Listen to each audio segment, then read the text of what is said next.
নমস্কার, আপনারা কেমন আছেন? আশা করি সবাই ভালো আছে। বাঙালি কিচেন ইন দুবাইয়ে সবাইকে স্বাগত। চলে এলাম আবার একটা নতুন ভেজ থালি নিয়ে। এখানে গরম ভাত দিয়ে দিয়েছি, আর এক টুকরো লেবু দিয়ে দিয়েছি, আর একটা কাঁচা লঙ্কা দিয়ে দিলাম, আর ভাতের এক পাশে সামান্য পিঙ্ক সল্ট দিয়ে দিলাম, আর স্যালাডে দিয়ে দিচ্ছি শসা আর গাজর, সেগুলোকে একটু সাজিয়ে দিচ্ছি। আর এখানে দিয়ে দিচ্ছি সজনে পাতা বাটা। সজনে পাতা বাটাটা করেছিলাম, বাটাটা সর্ষের তেলেই করতে হবে। সর্ষের তেলটা গরম হতে ফোড়নে দিয়েছিলাম কালো জিরে, তারপরে পেঁয়াজ দিয়েছিলাম, রসুন কুচি দিয়েছিলাম, লবণ হলুদ কাঁচা লঙ্কা দিয়ে ভাজার পরে সজনে পাতা বাটাটা তুলে দিয়েছিলাম। বাটাটা নেড়ে চেড়ে শুকনো করে নামিয়ে নিতে হবে। নামানোর পরে উপর থেকে কাঁচা সর্ষের তেল দিয়ে দিয়েছিলাম। আর এখানে দিয়ে দিচ্ছি বাঁধাকপি ঘন্ট। বাঁধাকপি ঘন্টটা করেছিলাম তেলের মধ্যে একটা তেজপাতা, 5 ফোড়ন, কাঁচা লঙ্কা আর আদা বাটা, লবণ হলুদ দিয়ে মশলা করে নিয়েছিলাম। তারপরে বাঁধাকপি দিয়ে দিয়েছিলাম। তারপরে নামানোর সময় গরম মশলা আর একটু ঘি দিয়ে নামিয়ে নিয়েছি। আর এখানে মুসুরির ডাল দিয়ে দিয়েছি। মুসুরির ডালটা লবণ হলুদ দিয়ে সেদ্ধ করে নিয়েছিলাম। আর সাঁতাল দেওয়ার সময় তেলের মধ্যে 5 ফোড়ন দিয়ে দিয়েছিলাম, কাঁচা লঙ্কা দিয়ে দিয়েছিলাম, আর কারি পাতা দিয়ে দিয়েছিলাম। আর মাখা মাখা সয়াবিন তরকারি দিয়ে দিলাম। আর এখানে দিয়ে দিচ্ছি সজনে ডাঁটা, আলু, বেগুন, ঢেঁড়স, বড়ি দিয়ে একটা তরকারি। এই তরকারিটা বানিয়েছিলাম সর্ষের তেলের মধ্যে। বড়িগুলো ভেজে নিয়েছিলাম, ভাজার পরে আবারও তেল দিয়ে দিয়েছিলাম। তার মধ্যে 5 ফোড়ন, আদা বাটা, কাঁচা লঙ্কা, লবণ হলুদ, জিরের গুঁড়ো, মশলাগুলো একটু কষিয়ে নেওয়ার পরে সবজিগুলো দিয়ে দিয়েছিলাম। মশলার সাথে সবজিগুলো কষিয়ে নেওয়ার পরে জল দিয়ে দিয়েছিলাম। তরকারিটা হয়ে যাওয়ার কিছুক্ষণ আগে বড়িগুলো দিয়ে দিয়েছিলাম। তারপরে 1-2 মিনিট ফুটিয়ে নামিয়ে নিয়েছি। দুপুরের খাওয়া শেষ করে ফুচকা, টক জল, আলু বানিয়ে নিয়েছি দুবাইয়ে পয়েন্ট পার্কে যাওয়ার জন্য। পার্কে বসে ফুচকা খাওয়ার মজাটাই আলাদা। চলুন যাওয়া যাক। আমরা বার হয়ে গেছি, আর চারিদিকটা দেখুন কত সুন্দর লাগছে। আর ওই যে বড় বিল্ডিং বুর্জ খলিফা, আর এখানকার ভিলাগুলো দেখুন কত সুন্দর।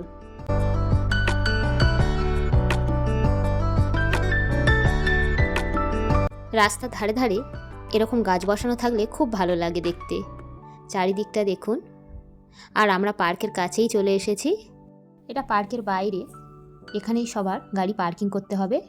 পার্কিং করার জন্য চার্জ লাগে ঘন্টায় 2 দিরহাম করে, রবিবার করে ফি থাকে।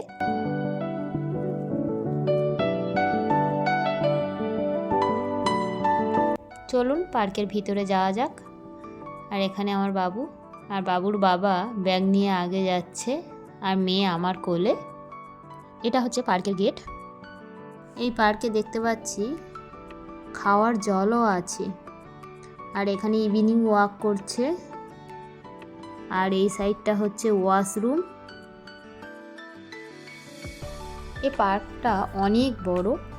চারদিকটা দেখুন, ওখানে খাবার স্টল আছে, আর এদিকে সব বসার জায়গা আছে।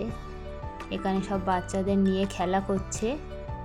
আমার এক বান্ধবী এসেছে তার ফ্যামিলি নিয়ে। চলুন সেখানে যাওয়া যাক। এখানে বোটও চড়া যায়।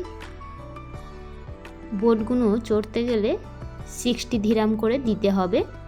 ইন্ডিয়ার মানিতে প্রায় 1500 টাকা মতন। আর এদিকে বান্ধবীরা সব চেয়ার পেতে দিয়েছে। এদিকে আমার মেয়ে আর বান্ধবী বসে আছে। আর এদিকে বাবু আর বাবুর বাবা ফুটবল খেলছে। এখানে ফুচকা নিয়ে বসে পড়া হয়েছে, টক জল রাখা হয়েছে গ্লাসে। আর এদিকে বাবুরা খেলা করছে। আর এদিকে আমার মেয়ে ফুচকা নিয়ে বসে পড়েছে, গ্লাসে করে টক জল রাখা হয়েছে। আর এদিকে আমার মেয়ের খুব আনন্দ, হেঁটে বেড়াবে, কিছুতেই করে উঠবে না। আর আমার ছেলেটা গাছে উঠে বসে আছে দেখুন। এদিকে বান্ধবীর মেয়ে আর বাবুর বাবা ব্যাট বল খেলছে।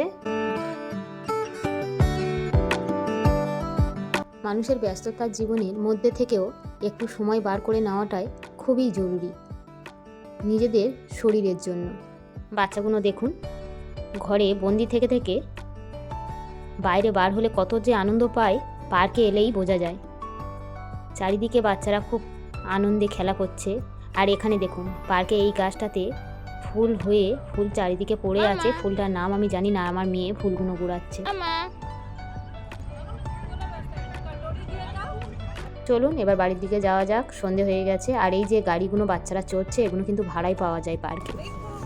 ভিডিওটা আপনাদের কেমন লাগলো অবশ্যই কমেন্ট করে জানাবেন। যদি ভালো লেগে থাকে একটা লাইক করে দেবেন। ভালো থাকবেন, সুস্থ থাকবেন। আবার চলে আসবো নতুন কোনো ভিডিও নিয়ে। ধন্যবাদ।